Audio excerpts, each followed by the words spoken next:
કેમ છો વિદ્યાર્થી મિત્રો? ઈ અભ્યાસ સુધ લર્નિંગ એપ પર આપ સૌ વિદ્યાર્થી મિત્રોનું હાર્દિક સ્વાગત છે। મિત્રો આપણે ભણી રહ્યા છીએ ધોરણ 12 કોમર્સ અને આપણા સબ્જેક્ટનું નામ છે એકાઉન્ટ। એકાઉન્ટમાં બીજા નંબરનું ચેપ્ટર ભાગીદારી પેઢીના વાર્ષિક હિસાબોમાં આજે આપણે 12મા નંબરના દાખલાનું આપણે સોલ્યુશન કરીશું। તો મિત્રો અહીંયા જે 12મા નંબરનો દાખલો છે એમાં કીધું છે ધારા અને મીરા 3:2ના પ્રમાણમાં નફો નુકસાન વહેંચે છે, બરાબર। અને અહીંયા તમને વેપાર ખાતું અને નફા નુકસાન ખાતું ભેગું બનાવીને આપી દીધું છે અને અહીંયા પાકું સર્વે બનાવીને આપી દીધું છે। આ બંને વસ્તુને આપણે ખાલી સુધારવાની છે, બસ બીજું કંઈ જ કરવાનું નથી। તો સૌથી પહેલાં આપણે હવાલા જોઈ લઈએ। તો હવાલામાં તમને કીધું છે મૂડી પર 5% વ્યાજ ગણવાનું બાકી રહી ગયું છે। મિત્રો અહીંયા ધ્યાન આપો, અહીંયા મૂડી છે, અહીંયા ચોખ્ખો નફો છે, અહીં મૂડી છે, અહીં મૂડી છે, ચોખ્ખો નફો છે। અહીંયા જો મૂડી પર વ્યાજ તમને કોઈ જગ્યા પર દેખાતું નહીં હોય, કેમ નથી દેખાતું? કારણ કે મૂડી પર વ્યાજ ગણવાનું રહી ગયું છે। તો આપણે શું કરીશું? સૌથી પહેલાં જે મૂડી જે છે એ મૂડી ખાતાની જમા બાજુ લખી નાખીએ આપણે 1/4/2016 બાકી આગળ લાવ્યા, બરાબર છે। તો ધારાની મૂડી કેટલી છે તો જોઈ લો। તો ધારાની મૂડી છે 1,60,000 અને બીજો કોણ છે તો કે ધારા અને મીરાની મૂડી છે 1,20,000, બરાબર છે। હવે મૂડી પર વ્યાજ ગણવાનું રહી ગયું છે। મૂડી પર વ્યાજ કેટલા ટકા છે? 5%। તો આપણે મૂડી પર વ્યાજ કઈ તારીખે ગણાય? વર્ષની એન્ડિંગમાં। તો 31/3/2017 અહીંયા તમારે લખી નાખવાનું મૂડી પર વ્યાજ કેટલા ટકા મૂડી પર વ્યાજ ગણવાનું છે? 5%।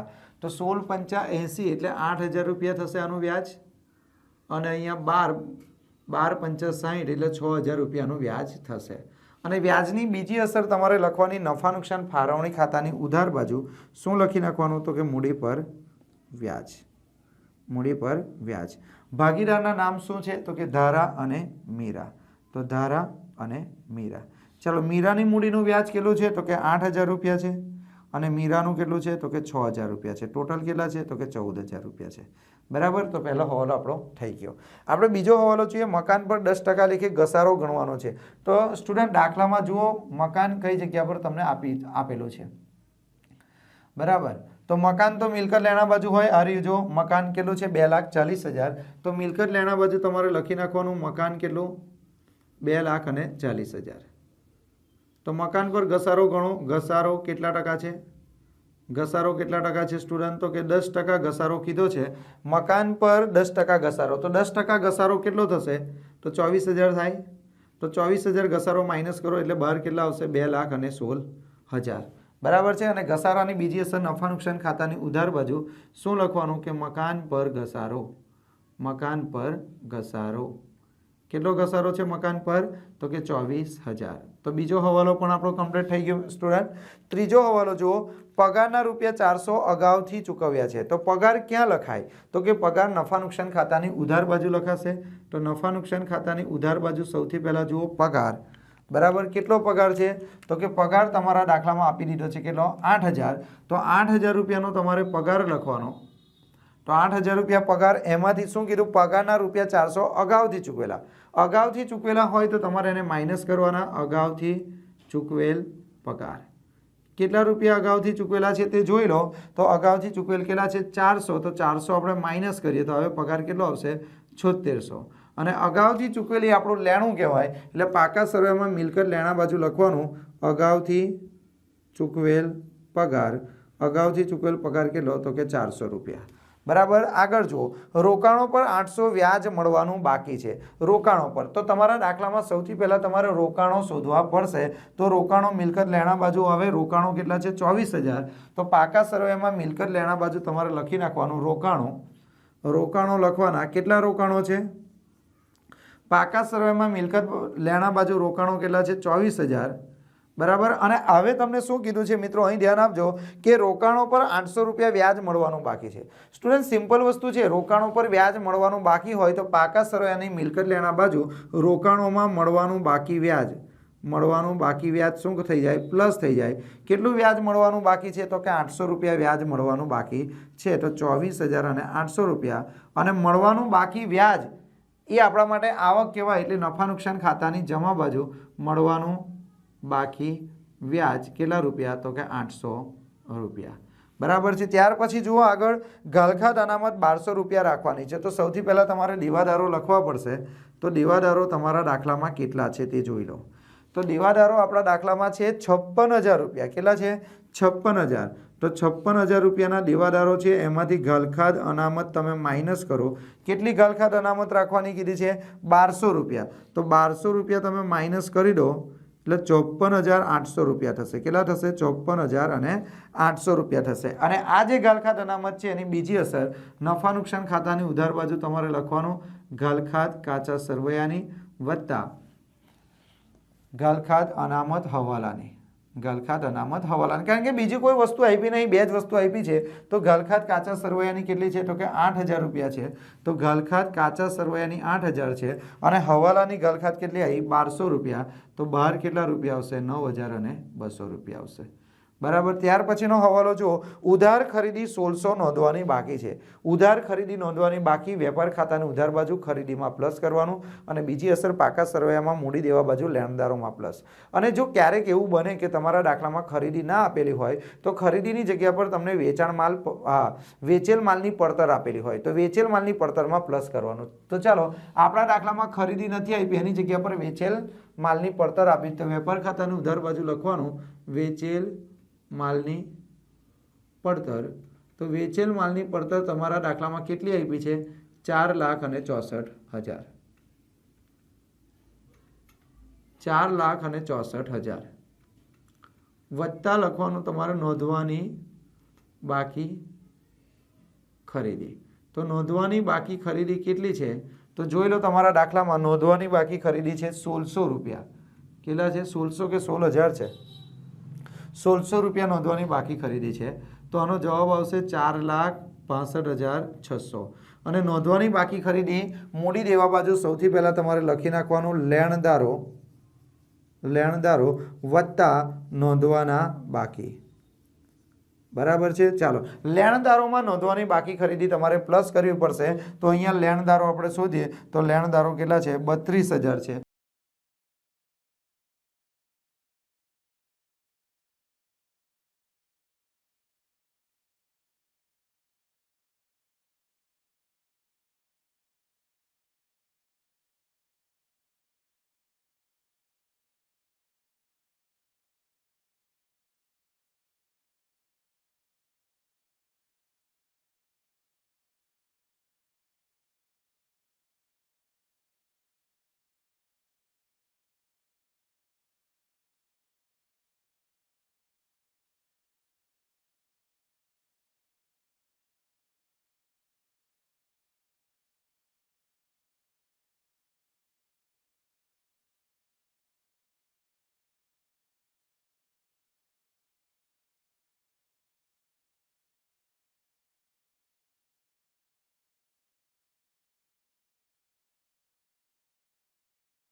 તો લેણદારોની રકમ આપણે લખવાની 32,000 અને નોંધવાના બાકી લેણદારો એટલે કેટલી ખરીદી હતી? 1600। તો 1600 એટલે કેટલા? 32 ને 1 33,600 રૂપિયા। બરાબર। તો બધા હવાલા આપણા અહીંયા થઈ ગયા છે। હવે આપણે અંદરથી જોઈને જે વસ્તુ બાકી હોય એ વસ્તુ તમારે લખતું જવાનું। તો જો વેચેલ માલની પડતર લખાઈ ગઈ ઓફિસ ખર્ચ। તો ઓફિસ ખર્ચ નફા નુકસાન ખાતાની ઉધાર બાજુ આવશે। કેટલો છે ઓફિસ ખર્ચ? તો ઓફિસ ખર્ચ છે 80,000। નફા નુકસાન ખાતાની ઉધાર બાજુ શોરૂમનું ભાડું કેટલું છે? 10,000 રૂપિયા। શોરૂમનું ભાડું કેટલું છે? 10,000। શોરૂમનું ભાડાની નીચે જુઓ પેકિંગ ખર્ચ। પેકિંગ ખર્ચ તમારા દાખલામાં કેટલો આપેલો છે? તો કે 12,000 રૂપિયા છે। પેકિંગ ખર્ચા કેટલા છે? 12,000। પછી ઘાલખાત, પછી જાહેરાત ખર્ચ। જાહેરાત ખર્ચ તમારા દાખલામાં કેટલી આપેલી છે? તો કે 14,000 રૂપિયા જાહેરાત ખર્ચ આપેલો છે। વેચાણ વિતરણ ખર્ચ। વેચાણ વિતરણ ખર્ચ તમારા દાખલામાં કેટલો આપેલો છે? તો કે વેચાણ વિતરણ ખર્ચ 20,000 આપ્યો છે। પછી નાણાકીય ખર્ચ। નાણાકીય ખર્ચ તમારા દાખલામાં કેટલો છે તે જોઈ લો। તો કે નાણાકીય ખર્ચ છે 6,000। પછી પરચુરણ ખર્ચા। પરચુરણ ખર્ચા કેટલા આપી દીધા છે? તો કે પરચુરણ ખર્ચા આપી દીધા છે 16,000 રૂપિયા। તો 16,000 રૂપિયાના પરચુરણ ખર્ચ આપેલા છે. પગાર આવી ગયો. પછી કરવેરો અને વીમો, કરવેરો અને વીમો કેટલો આપેલો છે? તો કે 2,000 રૂપિયા આપેલા છે. બરાબર. ચોખ્ખો નફો તો આપણે શોધીશું. પેલી બાજુ જુઓ વેચાણ કેટલું આપ્યું છે? 7,84,000. વેચાણ તમારા દાખલામાં આપી દીધું છે 7,84,000. બરાબર. પછી પરચુરણ આવક, તો પરચુરણ આવક કેટલી છે આપણી? 7,000 રૂપિયા. અને ગાલખાત પરત નફા નુકસાન ખાતાની જમા બાજુ આવશે. તો ગાલખાત પરત કેટલું છે? તો કે 1,000 રૂપિયા છે. એટલે નફા નુકસાન ખાતાની બધી વસ્તુ આપણે લખી નાખી. હવે અહીંયા જોઈએ, અહીંયા સૌથી પહેલાં મૂડી તમે લખી નાખી. ચોખ્ખો નફો આપણે શોધીશું એટલે એ નહીં લખવાનું. ઉપાડ તમારે ઉધાર બાજુ લખી નાખવું પડે. 1/4/2016 શું લખીશું? ઉપાડ ખાતે. તો સૌથી પહેલા આપણે ઉપાડ જોઈએ ધારાનો. તો ધારાનો ઉપાડ કેટલો છે? તો કે ધારાનો ઉપાડ છે 48,000 અને પેલાનો 24,000 છે. ધારાનો 48,000 બરાબર અને મીરાનો કેટલો? 24,000 ઉપાડ છે. બરાબર. એટલે ઉપાડ પતી ગયો. લેણદારો દેવી હુંડી બાકી રહી ગઈ 8,000. તો દેવી હુંડી તમારે લખી નાખવાની. દેવી હુંડી કેટલી? 8,000. એટલે આ બાજુનું બધું પતી ગયું. પેલી બાજુ જુઓ મકાન આવી ગયા, યંત્રો બાકી છે. યંત્રો કેટલા છે? તો કે 20,000 રૂપિયાના યંત્રો છે. તો યંત્રો લખી નાખો કેટલા? 20,000. ફર્નિચર પણ કેટલું છે? 20,000. તો ફર્નિચર પણ લખી નાખો 20,000. ફર્નિચર કેટલું? 20,000. બરાબર. રોકાણો લખાઈ ગયા છે. રોકડ શિલ્લક કેટલી? 10,000. તો રોકડ 10,000 રૂપિયા. ચલો રોકડની નીચે બેંક શિલ્લક કેટલી છે?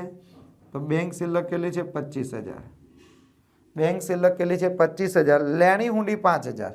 લેણી હુંડી તો અહીંયા આપણે લખી નાખીએ. લેણી હુંડી કેટલી? 5,000. લેણી હુંડી કેટલી? 5,000. તો બધી વસ્તુ લખાઈ ગઈ છે મિત્રો. હવે આપણે ટોટલ કરીએ તો ટોટલમાં 7,84,000નું ટોટલ થશે. અહીંયા 7,84,000. આ બાજુ કેટલા થશે? 7,84,000.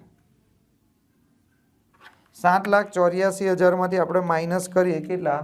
તો કે 4,65,600. તો આપણો નફો આવી જશે 3,18,400.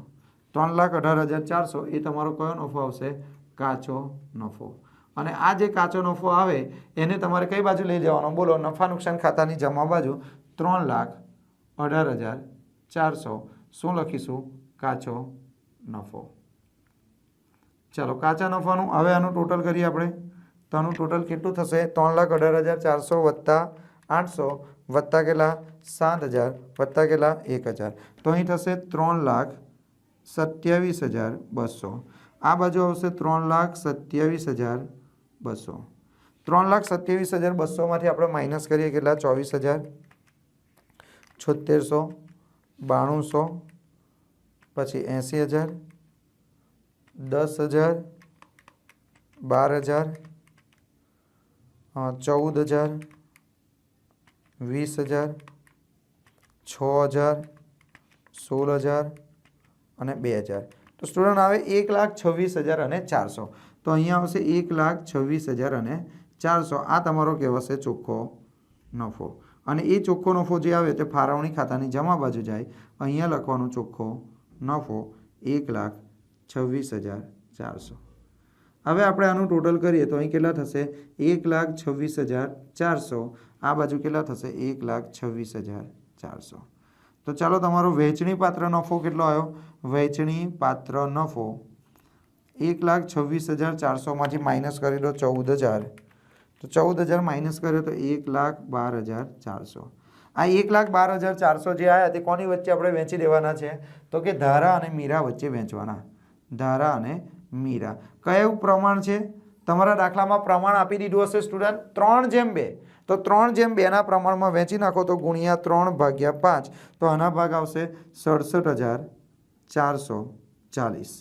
માઇનસ કરો 1,12,400 અને બીજાના ભાગ આવશે 44,960. તો વહેંચણી પાત્ર નફો. આ વહેંચણી પાત્ર નફો તમારા મૂડી ખાતાની જમા બાજુ લખી દેવાનો 67,440 અને પેલાના ભાગ આવશે 44,960. અહીંયા તમારે લખી દેવાનું વહેંચણી પાત્ર નફો. પાત્ર નફો. બરાબર. બંનેનું આપણે શું કરી દેવાનું છે? ટોટલ કરી દેવાનું છે. અહીંયા પણ તમારે ટોટલ કરી દેવાનું છે. એટલે અહીંયા આવી જશે બાકી આગળ લઈ ગયા. લઈ ગયા 31/3/2017. ચાલો આપણે ટોટલ કરીએ તો ટોટલમાં કેટલા છે? પહેલાં 1,60,000 વત્તા કેટલા 8,000 વત્તા 67,440. તો આનું ટોટલ થાય 2,35,440. તો 2,35,440 એમાંથી માઇનસ કરી નાખો કેટલા 48,000. તો આની મૂડી આવશે 1,87,440. બરાબર છે. તો બીજાનું કરીએ 1,20,000 વત્તા કેટલા 6,000 વત્તા 44,960. બરાબર. તો અહીં આવશે 1,70,960. અહીં આવશે 1,70,960. એમાંથી આપણે માઇનસ કરીએ કેટલા 24,000. તો અહીંયા મૂડી તમારી આવશે 1,46,960. તો કેટલો ઇઝી દાખલો હતો, ફટાફટ પતી ગયો. અહીંયા આપણે લખી નાખીએ મૂડી. સૌથી પહેલાં કોની મૂડી? તો કે ધારાની. અને બીજું કોણ? તો કે મીરાની. તો ધારાની મૂડી છે 1,87,440 અને આની છે 1,46,960. બંનેનું આપણે ટોટલ કરીએ 1,87,440. તો અહીં ટોટલ થશે 3,34,400. ચાલો વત્તા કેટલા કરવાના 8,000 વત્તા 33,600. તો અહીં ટોટલ થશે 3,76,000. બરાબર. આ બાજુ પણ ટોટલ થશે 3,76,000. પણ એકવાર ચેક કરી લેવાનું કે બંને બાજુનું ટોટલ થાય છે કે નહીં. તો ચાલો 2,16,000 પછી 20,000 પછી ફરીથી 20,000 ફરીથી 5,000 બરાબર પછી 24,800 54,800 10,000 25,000 અને 400.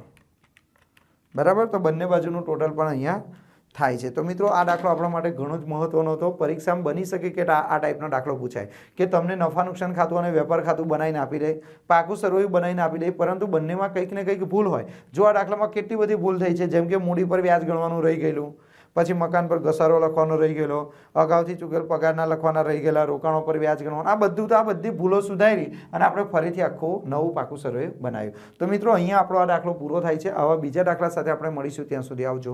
Bye bye.